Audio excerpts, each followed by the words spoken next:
সকল ফেরেশতাগো দাঁড় করাইলো, আদমকে সামনে দাঁড় করাইলো আল্লাহ। এই তো পাই আমরা।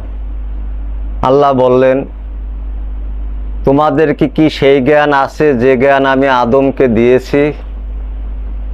সবাই বলল, লা ইলমা লানা ইল্লা মা আল্লামতানা।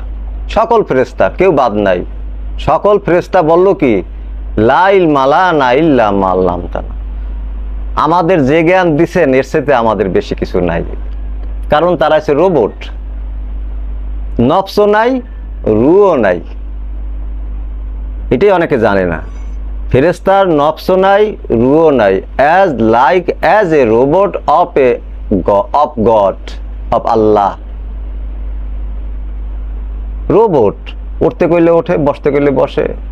যে জ্ঞান তাকে দেওয়া হয়েছে এর বেশি সে কিছু অ্যাপ্লাই করতে পারবে না। এটা কারা পারবে? জিন আর ইনসান। ওমা খালাকতুল জিন্নি ওয়াল ইনসি ইল্লা লিয়াবুদুন। এই জিন এবং ইনসানকে এটা জাতও দেওয়া হয়েছে, সিফাতও দেওয়া হয়েছে, বন্দিগিও এদেরকেই করতে হবে।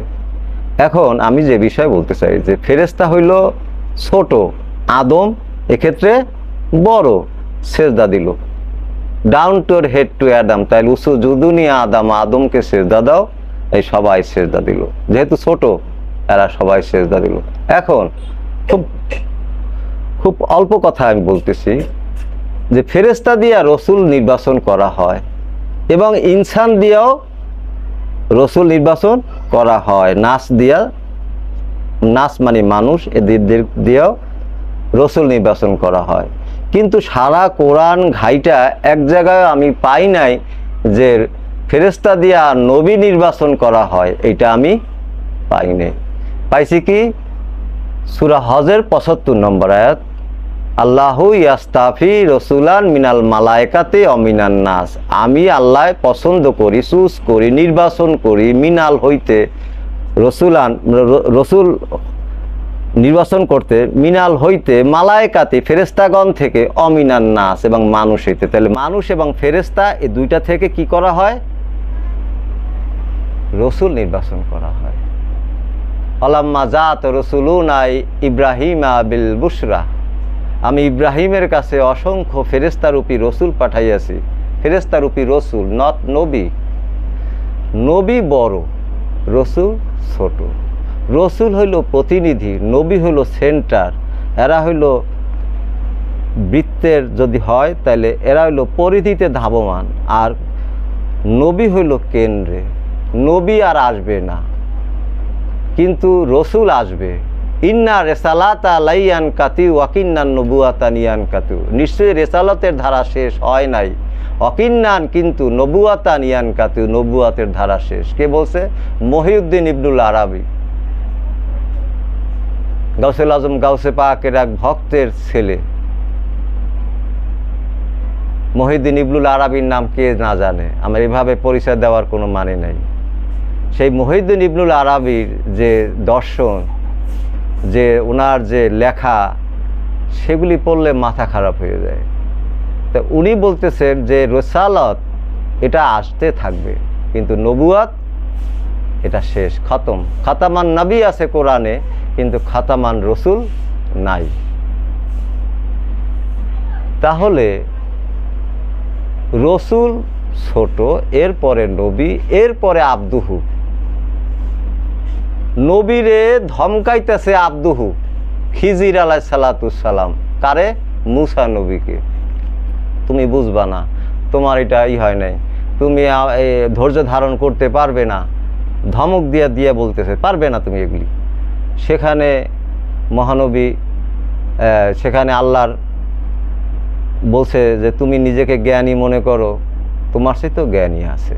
এই হলো সে আব্দুহু। এর একটা ঘটনা আমি বলি। আব্দুহুর বিষয়টিকে যখন আসছে, মুসা নবীর সময় কয়েক বছর যাবত বৃষ্টি হচ্ছে না। তো বৃষ্টি না হওয়াতে কি অবস্থা হয়? এই যে বাংলাদেশে এত গরম পড়ছে, আমরা গরমের অতিষ্ঠতায় আমরা বুঝি গরমটা কি। যখন শীত আসে কই আল্লাহ এত শীত দিছো কেন, গরম আসলে বলে এত গরম দিছো কেন। তো আমরা সবগুলিতে আমাদের এমনভাবে আমাদেরকে আমরা নিজেদের শরীরকে করে নিয়েছি। এটাও একটা প্রাকৃতিক বিষয়। তো মুসা নবী আল্লাহর কাছে গেলেন, আল্লাহ আমার কওমের মধ্যে বৃষ্টি হয় না কয়েক বছর যাবত, এতে শস্য হয় না, মানুষ তৃষ্ণায় ছটফট করতেছে, আহাজারি করতেছে এক ফোঁটা পানির জন্য, পিপাসায় ছটফট করতেছে। ইয়া আল্লাহ পাক পরওয়ারদিগার, আপনি এই বৃষ্টির ব্যবস্থা করেন। আল্লাহ বললেন, মুসা আমি দুঃখিত, আমি তোমাকে বৃষ্টি দিতে পারলাম না, আমি তোমাকে বৃষ্টি দিতে পারলাম না। তো তোমার কওমের লোকেরা, তোমার ভক্তেরা, এরা কেউই আন্তরিক না, এরা কেউই আন্তরিক না, এদেরকে আমি বৃষ্টি দিতে পারলাম না। তো 3 বার অনুনয় বিনয় করার পরে আল্লাহ বলল, যাও তোমার আমি বৃষ্টি দিতে পারি, একটা শর্ত আছে। এই শর্তটা কি, যে আমার এই অমুক জায়গায় সে বার্ক নামে এক পাগল আছে আমার, সে গুহার মধ্যে বাস করে, তার কাছে যদি তুমি যদি বৃষ্টির কথা বলতে পারো, আর সে যদি আমার কাছে বৃষ্টি চায়, তাইলে আমি বৃষ্টি দিব, যাও আমি ওয়াদা করলাম। তো এরপরে মুসা নবী গেলেন, যাওয়ার পরে ঠিকই যাই দেখেন যে ওখানে একটা গুহার ভিতরে একজন মানুষ অর্ধ উলঙ্গ মতো, হাতে একটা আশা থাকে সবসময়, আব্দুহুদের সবসময় একটা হাতে আশা থাকবে, লাঠি থাকবে। তো যাইয়া সালাম দিয়ে বলতেছে, আল্লাহ পাক পরওয়ারদিগার কাছে গেছিলাম বৃষ্টির পানির জন্য, কিন্তু আমার কওমদের যে আচরণ, তাদের যে আন্তরিকতা নেই, সেই জন্য আল্লাহ খুব অসন্তুষ্ট। আপনি যদি বৃষ্টি চান তাহলে বৃষ্টি হবে, আল্লাহ বলছেন। আমি চাইলে বৃষ্টি হবে? কাহা ঠিক আছে, আমি চাইলে যদি বৃষ্টি হয়। তো উনি এই গুহার থেকে বাইরে একটু মাঠের দিকে হাঁটতেছে দুইজনে। তো এমন সময় বলতেছে, আল্লাহ তুমি আবার হইছো আল্লাহ, হ্যাঁ তুমি কানেও শোনো না, চোখেও দেখো না। তুমি যদি কানে শুনতে, তাহলে এই কওমদের মানুষের যে আহাজারি, তা তুমি কানে শুনতে। আর যে যখন পিপাসায় ছটফট করতেছে, কীরকম মানুষ করতেছে, তোমার যদি দৃষ্টিশক্তি থাকতো তাহলে তুমি এটাও দেখতে। তুমি কানেও শোনো না, চোখেও দেখো না, তুমি হইছো আল্লাহ। তো বৃষ্টি ঝুপ ঝুপ ঝুপ ঝুপ করে পড়া শুরু হয়েছে, হাঁটু পর্যন্ত পানি হয়ে গেছে। এখন খিজির আলাইহিস সালাম বার্ক বলতেছে যে, মুসা তোমার আল্লাহকে এত বকাবাজি করলাম, এখনো পানি চাইলামই না, বৃষ্টির পানি, তাতে উনি বৃষ্টি দিলেন।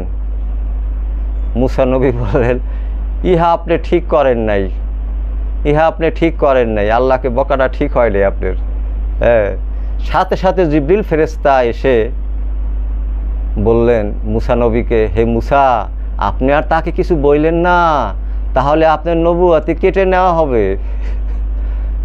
কারণ উনি হচ্ছেন খিজির আব্দুহু, উনি এক এক রূপে এক এক জায়গায় আসে। ইয়া খিজির ইয়া আব্দুহু ইয়া ওলিয়া মুর্শিদ, মাদাদ ফরমা মাদাদ ফরমা মাদাদ ফরমা, আমরা বলি না। তো এটা হলো ওজিফা 42 কালান্দারের সব খিজিরের নাম। ইয়া জানু জাপনু ইয়া কাফু ইয়া খানা গেনিকু ইয়া মৌসম ইয়া লোজাবিরা ইয়া সোজা সাব ইয়া ভিবাজ ভিকু ইয়া খিজির ইয়া আব্দুহু ইয়া ওলিয়া মুর্শিদ, মাদাদ ফরমা মাদাদ ফরমা মাদাদ ফরমা, সবগুলি তার নাম। আমাকে সাহায্য করেন, সাহায্য করেন, সাহায্য করেন। এটাই সাধক আমার মুর্শিদ কেবলা যে ওজিফাগুলি দিচ্ছেন তার একটা সাধনা। এটা রাত্র 12টার পরে নির্জন রুমে কেউ থাকবে না, একা, বাড়ির থেকে কমপক্ষে 4-4.5 কিলোমিটার দূরে হতে হবে, কাটা কাপড় পরিধান করে, মাছ মাংস ডিম না খেয়ে, স্ত্রী সহবাস থেকে দূরে থেকে, কথাবার্তা না বলে, নিরামিষ ভোজন করে এই সাধনায় নিমগ্ন হতে হবে। তাহলে সেই বীজরূপী রূপ প্রকাশিত বিকশিত হবে। আমার অনেকগুলি ওয়াজের ভিতরে এই আত্মদর্শনের কথাটি আসতেছে, কেন আসতেছে তা আমি জানি না, তবে আত্মদর্শনের বিষয়টি আল্লাহ পাক এবং মহানবী এটা গুরুত্ব দিয়েছেন। কোরআন আত্মদর্শনের পথ দেখায়। যে আয়াতগুলি আমরা সেই রিসার্চ করলে পরে দেখা যায় কিভাবে আত্মদর্শনটা হবে, সেটাই মহানবী হেরা পর্বতের গুহায় দেখিয়ে গেছেন। সেটাই বাবা জান শরীফ শাহ সুরেশ্বরী, আমাদের সুরেশ্বরীর প্রধান যিনি, উনি বলে গেছেন, চক্ষু মুখ কর্ণ নাসা দরজা সকল বন্ধ করে একান্তই হুজুরি আমল। ইহাই প্রবল ছিল আমলে নবীর, শিক্ষিতের জন্য ওস্তাদ আর দীক্ষিতের জন্য পীর। ওস্তাদে শিখায় বিদ্যা, নিরুখিয়া দেখো, দেখে দেখে পড়ো। মোর্শেদ কহেন বাপু চক্ষু মুদে থেকো। মোর্শেদের ধ্যান, শুধু লতিফাগুলি সব বলে দিবে মোর্শেদ কোনখানে কিভাবে করতে হবে। এভাবে ধ্যান সাধনায় ধ্যানে বসলে সেই ওজিফাগুলি পাঠ করতে হবে মুর্শিদ ধ্যানে, বা শায়েক মানে মোর্শেদ, বা শায়েকলে শায়েকে মোর্শেদের মাধ্যমে। দিদা মোস্তফার, আমি মোস্তফাকে দেখলাম, প্রথম নবী মোস্তফাকে দেখিলাম না। দিদা মোস্তফা রাকে, আমি মোস্তফাকে দেখিলাম না, বলকে বরং খোদারা, আমি খোদাকে দেখলাম, আমি নিজেকে দেখলাম, আমি আল্লাহকে দেখলাম, আমার মধ্য থেকে সে বের হয়ে আসলো। তো সেটাই বলতেছিলাম যে বার্ক সে হলো খিজির, সে নবী না, সে হলো খিজির, কিন্তু সেই রূপে, আব্দুহু রূপে, যেটা মুসা নবীকে সূরা কাহাফে ধমকাইতেছে, তুমি বুঝবা না। সেই বিষয়ে আর একদিন আলোচনা করা যাবে, এই রাখলাম।